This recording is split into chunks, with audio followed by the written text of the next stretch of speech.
যাই জান্নাতটা বানাইছে আর বাপ দাদা কিসের ব্যবসা করে খাইতো? আরে আকার কর শিকার দীর্ঘিকার কোনো কিছু ছিল না।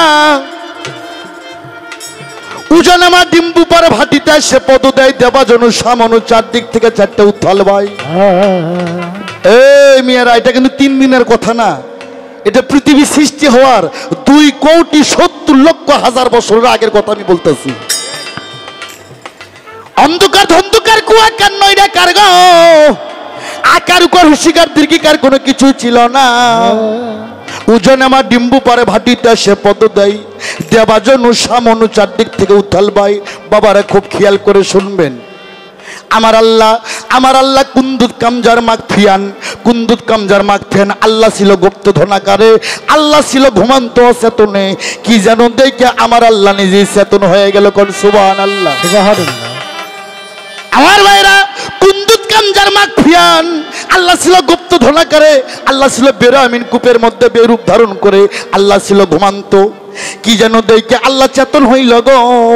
চেতন হয়ে আল্লাহ চিন্তা করলো, আমি যে আল্লাহ, আমি যে রহমান, আমি যে রহিম, আমি যে করিম, আমি যে গড, আমি যে ঈশ্বর, আমি যে প্রভু, আমি যে সৃষ্টিকর্তা, আমি যে দয়াময়, এত বড় একটা শক্তিশালী জিনিস আমি প্রকাশ হব কি করে? প্রকাশের তো কোনো যন্ত্রপাতি নাই।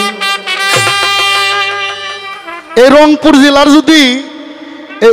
জেলার যদি একজন সভাপতি থাকে আর তার যদি ভক্ত শ্রোতা ভোটার না থাকে, সভাপতির কোনো মূল্য আছে বাবা? তাই আল্লাহ চিন্তা করলো, রে আমি যে আল্লাহ, আমি যে গড, আমি যে ঈশ্বর, আমি যে প্রভু, আমি যে সৃষ্টিকর্তা, আমি যে স্রষ্টা, আমার তো সৃষ্টিই নাই। এত বড় একটা শক্তিশালী জিনিস আমি প্রকাশ কি করে হই? আমার বাইরা নাই, আমার আল্লাহ চিন্তা করলো, রে আমি এই ডিমটাকে বাঁচতে করব। আমার আল্লাহ 70,000 বছর আহাদের ধ্বনি দেয়। ও বাবারা, খুব খেয়াল করে শুনতে হবে আমার বাইরা রে। আমার আল্লাহ 70,000 বছর আহাদের ধ্বনি দিল। আহাদে আহম্মদ, আহাদে আল্লাহ, আহাদে আহম্মদ, আহাদে আল্লাহ, আহাদে আদম। এবার 70,000 বছর আহাদের ধ্বনি দেয়, কিন্তু ডিম বাঁচতে হয় না। আমার আল্লাহ আরো 3টা শব্দ দিল। আল্লাহ বলল হু হা হে, তাও ডিম বাঁচতে হয় না। আমার আল্লাহ আবার আরেকটা শব্দ দিল। আল্লাহ বললেন ইয়াকুন। কোরআনে ইয়াকুন আছে না? আল্লাহ বললেন ইয়াকুন, কুন মানে হয়ে যাও। যখন আল্লাহ বললেন ইয়াকুন, ডিমটা দুভাগ হয়ে গেল। নিচকার খোসলাতে জমিন পয়দা হইল, উপরকার খোসলাতে আসমান পয়দা হইল। আমার আল্লাহ বলল হয়ে যাও। আরে হয়ে গেল একটা টেবিল, টেবিলটার নাম ছিল নূর। আল্লাহ বলল হয়ে যাও। হয়ে গেল একটা খাতা, খাতাটার নাম ছিল এক্স। আল্লাহ বলল হয়ে যাও। হয়ে গেল একটা কলম, কলমটার নাম ছিল আলিফ। আস্তে এই ডিমের মধ্যে থেকে আল্লাহ 10টা সিজ বাই করল রে। 10টা সিজের থেকে আল্লাহ পয়দা করলেন আরশ, কুরসি, লৌহ মাহফুজ, লৌহ কলম। এ কিন্তু দরপ্তের গাছ, ইসরাফিল সিংহাসন, শরম নামের আয়না, 7টা বেহস্ত, 7টা দোজক আল্লাহ পয়দা করলো। ও মৌলানা সাহেব, এই জায়গায় প্রথম তোমার কাছে আমার প্রশ্ন, এখন আল্লাহর বেহস্ত কয়টা বাবা? পাবলিক গণ একটু উড়াল দিয়ে বলবেন, বেহস্ত কয়টা? এখন 8টা বেহস্ত, 7টা দোজক। কিন্তু আমার আল্লাহ শুরুতে জোড়া জোড়া বানাইছে গো। আমার আল্লাহ বেজোড়া কিছু বানাই নাই। আমার ভাইরা, আল্লাহ 7টা বেহস্ত, 7টা দোজক বানাইছেন। একটা বেহস্ত আল্লাহ বানাই নাই, একটা পাবলিক বানাইছিল। আল্লাহ ওরে ধাক্কা দিয়ে ফালাইয়া দিল, বেহস্তটা কাইরা নিল। সেদিন থেকে আল্লাহর বেহস্ত হইল 8টা আর দোজক হইল 7টা।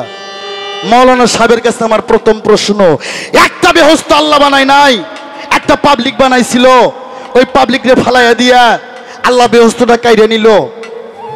সেদিন থেকে আল্লাহর বেহস্ত হইল 8টা আর দোজক হইল 7টা। আমার প্রশ্ন, আল্লাহর বান্দার নবীর উম্মত মইরা গেলে যদি জান্নাতের কাজ করে, আল্লাহর বানানো জান্নাতে কেটা যাইবো আর এই পাবলিকের বানানো জান্নাতে কেটা যাইবো? আর যে জান্নাতটা আল্লাহ কাইরে নিল, এই জান্নাতটা কত বড়, দেখতে কেমন, কোন জায়গায় রাখছে? যাই জান্নাতটা বানাইছে আর বাপ দাদা কিসের ব্যবসা করে খাইতো? কোরআন হাদিসের আলোকে তুমি সুন্দর করে প্রথমেই জবটাই করবা। আমার ভাইরাই, আল্লাহ বলল হয়ে যাও। হয়ে গেল একটা বৃক্ষ, বৃক্ষটার নাম ছিল এখিনী বৃক্ষ। আমার ভাই, আল্লাহ বলতেছে কলম তুমি লেখো। কলমের কিন্তু মাথা ফাটা আছে বাবা। বাবা কলমের মাথা ফাটা না? ও মায়েরা কলমের মাথা ফাটা না? মাথা না ফাটলে কালি ছাড়বে কেমন করে? আলিফ, আলিফের মাথা ফাটা না? এখানে কোরআন আলা লোক আছে তো? আলিফের মাথা ফাটা না বাবা?